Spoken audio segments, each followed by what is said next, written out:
I want to kind of take what these two guys are saying and make it a little more applicable to you guys in that, as I mentioned earlier, there's more money than ever out there right now to finance independent film because films are also, I think, being made at a reasonable price point. And while Tom mentioned we don't, and I don't actually know because I don't work with Macon, we don't know if maybe Netflix was the only opportunity to get that movie made at the time.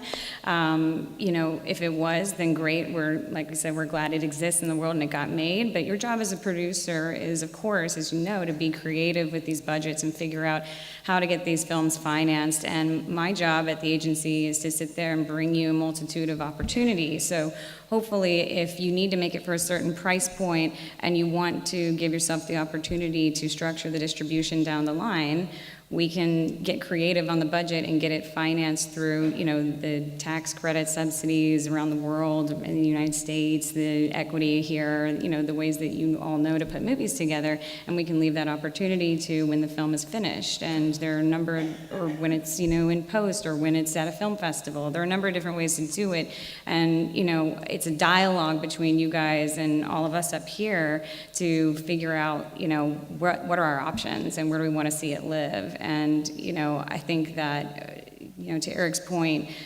what makes a difference between a movie and a TV show, the theatrical experience of being together is a large component for a lot of movies. And so you kind of have to, it's not one size fits all. You kind of have to evaluate it at various different times throughout the process. So how, do you have these when you're, at what do you, and at what stage do you have these conversations when you're putting together a project? Well, the projects that I'm putting together today are larger. So, they're in the $20 to $60 million range. So you have to have distribution in place up front before we start one of those movies. And the question is, do you go to Netflix and sit with Netflix and try and get your movie fully financed there?